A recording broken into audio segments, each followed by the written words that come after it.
This is a video about magnetic fields and electric fields and modeling energy transfer when those fields are involved.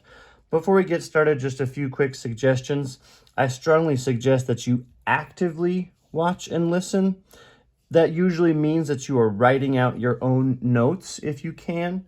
So whatever I write down, you want to write down also, and probably some other things also that you think are important, write them down as well. And lastly, this says value your own time, be present. If you're trying to multitask by watching this video and doing something else, you'll probably end up coming back to study from the video again or using some other time to study, rather than if you can focus on just this video for the time that you're watching it, then you'll get a whole lot more out of it. So we've got a sentence here. We've got actually two sentences that we want to model. One of them is kind of easier and the other is a little bit more difficult. The first one is here, and we're trying to model energy transfer in this example. So it says, nearby the magnetism generator, we can detect magnetic fields. When we turn the generator shaft, the fields will change. They may change magnitude by getting stronger or weaker, or they may change direction. This sentence is in bold. That's the sentence that we want to model. A changing magnetic field will always change electric field, and a changing electric field will always change magnetic field. Notice I've underlined some sentences here. I've underlined components that I know are going to be important for my model, and also verbs that are going to describe the energy transfer. So I see that magnetic field changes electric field. That's going to look like this in my energy transfer model. So magnetic field is one component, and it's transferring energy to the electric field. Now I know that I need to label the arrow with a verb, and that verb here, according to the sentence, is change. I know that that energy transfer is happening because the magnetic field changes the electric field.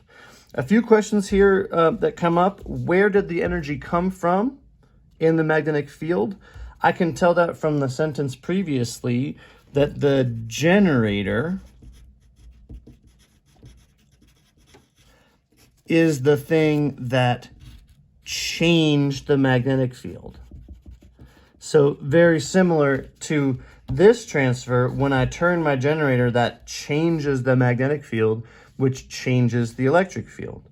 Now, lastly, this says a changing electric field will always change magnetic field. So the way I'm going to think about that in my diagram is actually draw another arrow back from the electric field to the magnetic field, showing that that also causes a change. Now, one thing I haven't done here yet is to identify a system. I would say because I'm really interested in the fields, it makes sense to define my system as the fields. That is, the generator itself is sort of outside what I'm most interested in thinking about, and that's the source of the energy coming into the system.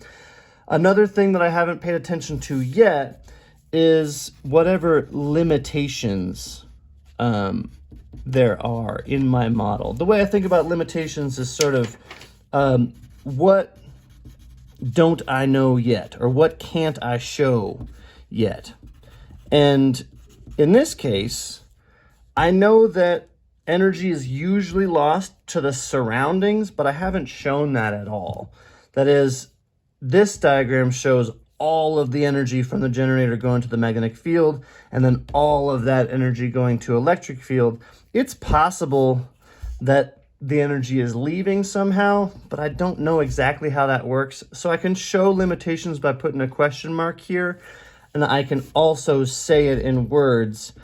I don't know how energy leaves the system.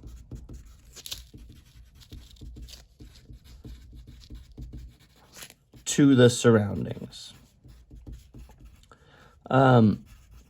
this word surroundings isn't mentioned in this specific example, but it's something I've seen before as energy leaving the system to something else.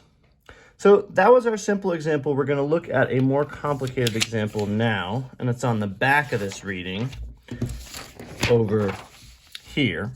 It says the nucleus's pull on outer electrons in a material like copper is pretty weak, but the moving electrons in a circuit still interact with atoms of the wire material. And again, this part is in bold, so I'm underlining components and verbs. Electric field pushes electrons in the copper wire, and these electrons collide with copper particles as they move, causing those copper particles to move faster. Let's try to model energy transfer in this example as well. I'm going to start with this component, the electric field. I can tell pushes electrons. So electric field definitely transfers energy to electrons, and it's doing that by pushing them. So electric field pushes electrons. You don't have to do this part, but I would recommend just clarifying, how do we know that those electrons are storing energy? That is, like, what happens to them when the electric field pushes them? This says that they can move. That is, like, the electric field pushes the electrons and causes them to move. So I'm going to clarify that here. The electrons move. Then I know these electrons collide with copper particles, causing those copper particles to move as well. So I can say there is something that collides, as my verb, with copper particles. And the copper particles also move. That's how I know that the copper particles are getting energy transferred to them. So far I'm doing well. Then I'm going to continue. We feel these faster atoms as an increase in temperature. So particles moving faster means that the particles are hotter.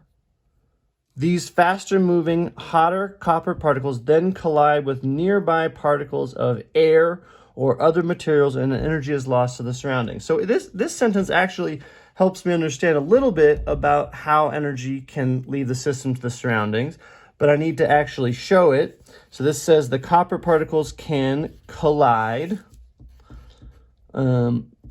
with air particles. They could be other things too, but I'm just using air as an example. And those air particles move. I could either clarify that this is a part of the surroundings,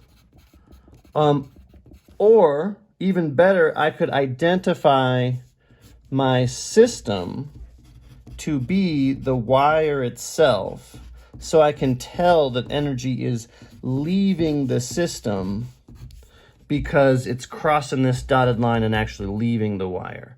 So these copper particles are inside the wire, these air particles are outside the wire, and I can see energy is leaving the system. So just like before, I want to think about limitations. One really important limitation that jumps out to me here is this makes it look like all of the energy that's coming from the electric field is going to the air particles. That could be true for something like a heater, where I'm using my electricity to heat stuff up, but it's also likely that this energy is going to something else. Maybe this is like a phone charging, or maybe this is like a light bulb, I don't know. Again, this is a limitation of my model. This doesn't tell me where the energy is going. So the question marks help me clarify that. The other thing is, it doesn't tell me where the electric field is coming from. Like, why did the electric field change in the first place?